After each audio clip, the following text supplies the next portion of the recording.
Welcome to the Cabral Concept, where board-certified naturopath and integrative health practitioner Dr. Stephen Cabral shares how he was diagnosed at the age of 17 with a life-altering illness and given no hope for recovery. It was only after studying and traveling all over the world did he discover how to combine ancient Ayurvedic healing practices with state-of-the-art naturopathic and functional medicine to fully rebalance the body and re-energize it with life. It's time to discover how to get well, lose weight, and finally feel alive again. And now, here's your host, Dr. Stephen Cabral. Hi, everyone. Welcome back. It's great to have you here today on this Wellness and Weight Loss Wednesday, where I'd like to share with you 7 healthy Ayurvedic biohacks that they were actually talking about 6,000 years ago, well before our innovative and I would say modern day biohacking. So the reason why I want to share these with you today, that if they've been around for 6,000 years and people are still talking about them today and you haven't yet implemented them, it may be time to begin to knock these ones off the list. So that's why I'm giving you 7 of my top ones, meaning like there are many more that you can use. It's kind of like when we get deep into intermittent fasting, there's a lot of different things we can play with, but you have to start with the foundational items. So if you're not doing these foundational items and you haven't yet checked all 7 off your list, this is the place to start. No doubt about it. Can't recommend that enough. And if you're confused at all, feel free to ask questions. Let's literally head on over to cabralsupportgroup.com, which is our free private Facebook group, almost 11,000 people in it. They just ask questions. We give answers. We're happy to help. Feel free to also share any successes and cheer others on as well. And so again, really amazing group. Hopefully you'll head on over there. It's completely free. And the nice thing is there's different people at different stages of their health journey or weight loss journey or anti-aging. And you can kind of see, who you connect with them, and then again, share other people on who are just getting started, and you'll be taking yourself to that next level, I'm sure, within the next couple of months. So, all right, let's get started. Again, these are really 7 foundational ones that have been around for 6,000 years, way back in Ayurvedic-based times, and we do want to make sure that we are taking advantage of them because these are, without a doubt, the ones that you can't skip over, right? You can skip over some of the fancy ones, but you can't skip over the foundational ones because it will come back to bite you. All right, so let's get right into it. The first one is this. And this is one that's often overlooked because people don't know when to really consume their water. But I want you to think of it this way. So the tip is this: drink about 75% of your water the first half of your waking day. Somewhere between 2/3 and 75%, right? So the vast majority the first half of the day. I'm going to share with you why. So, because again, the statement's like, okay, fine. A lot of people just say, well, just list them. Well, if I list them on social media, people, they won't do anything really with them because they don't understand the context behind it. So why would Ayurveda and a lot of these, I even learned this way back in bodybuilding days, it's like that's when you drank your water. I want to share with you why. So when you go, after dinner, let's say dinner ends at 6 o'clock. Maybe you have a little bit more water, but probably not too much more water because a lot of people don't want to wake up at night and have to urinate. It makes total sense. I totally get it. So let's say you drink your last amount of water with dinner. All right. Now, let's say that it's 6:30 at night. Fine. Now, let's say you wake up at 6:30 in the morning. You've gone how long? 12 hours. You've gone a half a day without any water. Keep in mind, 2/3 your body is water, about 2/3. So now when we look at that, we say, you've gone half your day without water. And a lot of people, what do? They don't drink anything when they start their day. And then what do? They drink coffee. And coffee is not going to be as hydrating as, well, water. So what happens? They might go all the way until 10, 11 o'clock before having some real water. Think about it. Most people go 12 to 14 hours overnight without real hydration. So this is why when you wake up, the majority of the water should actually be really before 2 o'clock, 2 p.m. That's really what you want. And I would even say a third or more should be within the first couple hours after waking. Here's why. And it's not difficult. So when you wake up, you really want to hydrate your body. The first thing I do is I brush my teeth and brush my tongue or use a tongue scraper. And the reason why I do that is that I don't want to drink water right when I wake up and flush the bacteria that's grown in my mouth overnight down my esophagus into my stomach to putrefy there, okay? So the first thing I do is I wake up. I've said this before. Part of my morning routine is I just put a little water in my face, nothing too vigorous. I'm just waking up, right? Wash my eyes a little bit with water. And then I brush my teeth, brush my tongue, and then I grab some water. Now, the water that I drink, though, is for me, again, you don't have to do exactly this. What I do is I do a little bit of sea salt to taste, okay? If it tastes too salty, I did too much. So I do just a little bit of sea salt. I can always add more. And then I do some lime. It's delicious. It tastes good because regular, flat, plain water, I'm probably not going to want to drink. But I add some sea salt. I add a little bit of lime. I stir that up. And typically what I do is, because I don't put my daily fruit and vegetable blend in my smoothie, I typically take it then. Because now I have some flavor. And it's not going to break my fast because there's no sugar in it, right? There's nothing to spike my blood sugar, right? And it's not going to turn on digestion because what am I having? Micronized particles, right? So what I'm doing is just hydrating my body, and that's what I like to do. It has some flavor to it. You don't have to. You could just have a glass of water. Totally fine, right? You can add a little sea salt, a little potassium with a lime or a lemon if you'd like. No problem at all, right? Okay, so that's that. And then what do? Well, about an hour and a half later, I'm doing my smoothie, right? Somewhere about an hour and a half later or so. And that's going to have what? Well, for me, a cup or two of fruit. And then I'm going to put in 20 ounces or so water. That makes about a 32-ounce smoothie. So now what did I do? Well, I had about a 12-ounce glass of water when I woke up, and then another 32-ounce smoothie that I drink slowly over the morning until about 9:30, 10 o'clock. So what is that? Well, I'm getting now about 45 ounces of water. And how much is that if we divide it by 8?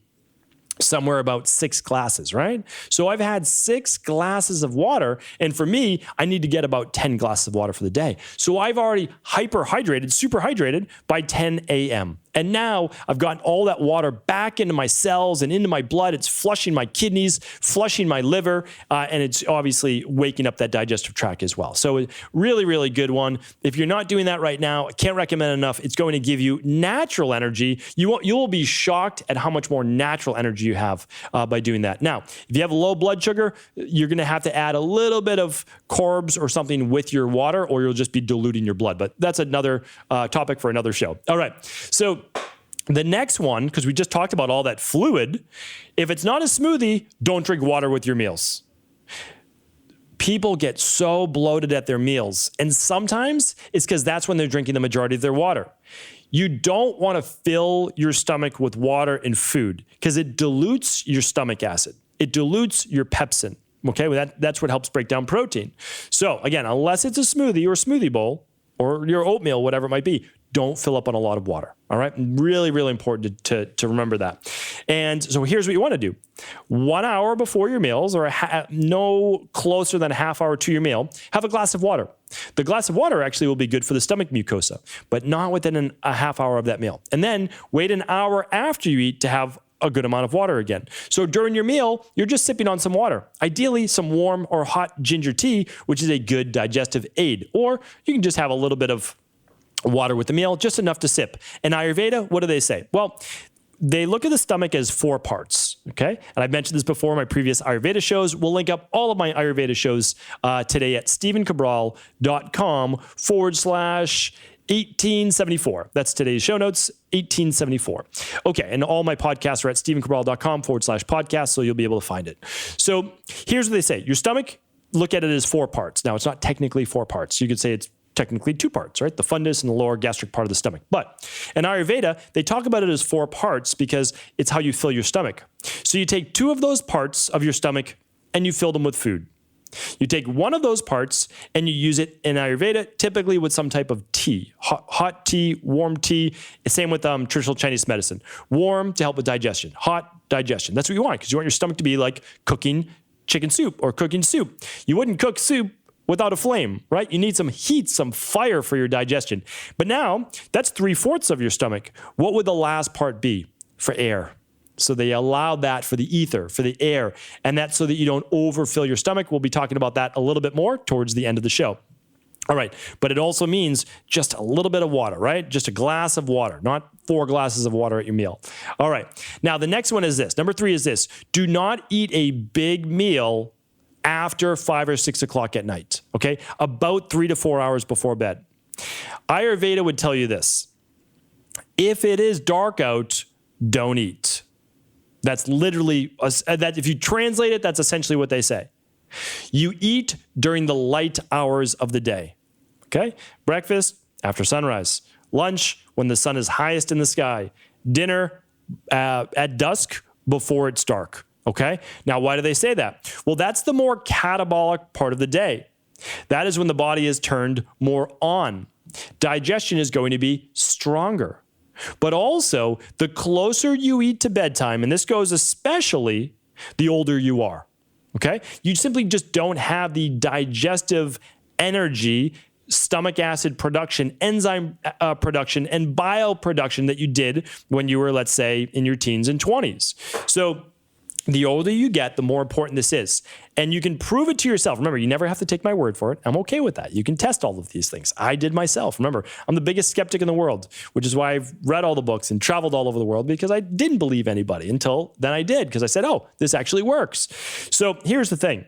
You can test your REM sleep, your deep sleep, and your HRV. All right. And you can do that, again, with any sleep-based device. But the closer you eat to bed, I'm telling you right now, the closer you eat to bed, the poorer your deep sleep is going to be. You're going to be more restless, less REM sleep. Really, really important. Again, there's always contraindications to this. Let's say someone's hypoglycemic.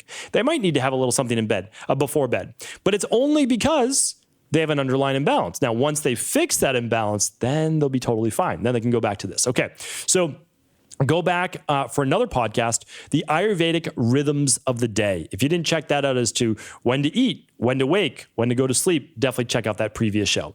All right. Now, the fourth one is this: make breakfast easy to digest. Okay, this is where a lot of people are going wrong. So one, they're skipping breakfast. I have plenty of podcasts why probably breakfast is not the meal to skip, but that's not for today's podcast. Okay, so the other is the total opposite. People eating steak and eggs, chicken sausage. That's what it was back in my day, like early 2000s, paleo taking over the world. And you should be eating just heavy meats and eggs and all those things. And believe me, I was doing it, especially when I was trying to do natural bodybuilding, and I put on about 30, 35 pounds. And yeah, I mean, it'll work if you want to put on some size, but it is majorly taxing on the digestive system. Remember, about a third of your energy goes towards digestion. And if you aren't waking up with a good amount of energy, your digestion is not already strong in the first place, and you start putting heavy proteins in your body first thing in the morning, it's going to be a difficult challenge. I'm not saying don't eat protein. What I'm saying is a lot of these heavy proteins, not ideal. They always did easy to digest meals in traditional Chinese medicine as well as Ayurveda. There's no doubt about it, right? There's just like, that's exactly what they eat. In China, they would do a lot of broths and soups and different items like that. In Ayurveda, they would do quirk, and they would do a lot of juicing. They would do smoothies in their own way. I mean, nobody was making smoothies 6,000 years ago, but they would do fruit, and then they would do, a little bit of maybe warm grains with it. So it's just something to look at. Again, excuse me. I'm not recommending that you eat a lot of grains at breakfast, although I will tell you that people who are at a proper weight for them can see tremendous benefit maybe with a little bit of oatmeal, especially during the warmer months. So something to look at. Again, I've done a whole podcast on the best breakfasts that you could possibly do for your body. And again, you can put it to the test. Try it out for 3-4 weeks. See how it does for you. All right, the next one, number 5, is only drink caffeine once per day, but not in the second half of the day. So they've always said this. And again, there was caffeinated based beverages and foods back in TCM Ayurveda as well. Not only coffee, but I would say more so teas. And tea does have caffeine. Again, if we're talking about black teas and even green tea, has about 44 milligrams of caffeine per cup. So why do they do this? Well, if you look at it, now we know, we know the natural rhythms of the body. It's called a diurnal rhythm. Diurnal is basically just 2. So we're diphasic, diurnal. We're up during the day and we're asleep at night. But we're up during the light hours and asleep during the dark hours. That's how it's supposed to be. Now we have electricity and we can be up whenever we want, but that's not always how it was. If you were out in the wild, you'd be prey if you were up at night, and you really wouldn't be able to see because it's not always bright moonlight. And also, what would you be doing at 11 o'clock at night when it's pitch black out, right? It's just, so again, we want to work with the natural rhythms of the body as well. But think about it this way. let's say you have a cup of coffee at 8 o'clock in the morning. Okay. So that cup of coffee at 8 o'clock in the morning, once metabolized, digested, it's going to be about 8:45, 9 o'clock. All right. So now we've got it metabolized. It's now 6 hours from that point. Okay. So we've got a half-life of about 6 hours. So now we're going 9 to about 3 o'clock in the afternoon, right? Okay. So that's okay. Like you get your initial spike in the morning when cortisol is supposed to be the highest anyways. Again, if it causes you anxiety, nervousness, if you're more of a Vata type, ectomorph, you shouldn't be drinking caffeinated coffee. You can just do organic Swiss water processed decaf if you'd like. You can check out all my resources as well for all the best brands at stephencabral.com/resources as well. It's all the brands that I use.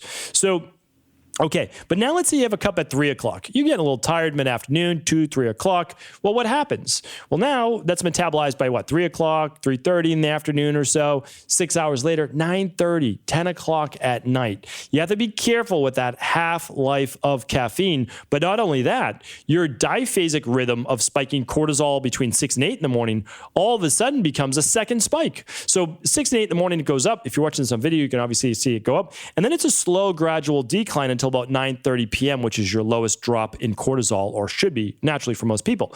So now, if you're up at, let's say, 6, 8 in the morning, that's where your natural cortisol rise should be, the cortisol awakening response, it's called. And then it goes down, and then you spike it again mid-afternoon. That is abnormal. That is adding greater stress hormones to your body multiple times per day and will most likely affect your melatonin, serotonin production as well. Be careful with that, okay? Be careful. So have your 1 cup, maybe 2 in the morning, but keep it at your 200, 300 milligrams max of caffeine, especially if you're sensitive to it. Okay. Now, the next one, number 6, is regardless of what type of diet you follow, be careful with these 2 foods. Okay, I've done a whole podcast on this. We'll link it up here today. Go to stephencabral.com/1874. There are 2 foods. People always say, well, it's sugar that caused the obesity, it caused the hypertension, high blood pressure, high cholesterol, type 2 diabetes, cancer. Okay, because we've seen the rise over the last 100 years. There's no doubt about it. Sugar, processed foods went up. We're not talking about fruit. We're not talking about sweet potatoes. We're talking about processed food. People take a sweet potato and say, oh, it's bad for you. And look at all these carbs. No. The cell receptors might be a little bit off right now, but that's a sweet potato. Okay, totally different than a bag of chips, right? So we get processed sugar, processed food. Okay, careful with that. No matter what diet you're on, keto, paleo, carnivore, whatever diet you're on, okay? There's a million diets out there. Be careful with sugar and processed food. It's always going to lead to inflammatory-based issues, blood sugar irregularity, inflammation of the body. Now, the other one we have to be careful, though, about is oils. Be very careful with over-consuming cooked oils. So what does that mean? Well, the potato chips, anything fried in oil is very dangerous because it's not just sugar that is the issue with the body, because we also saw a rise in oils during this industrialized period of time.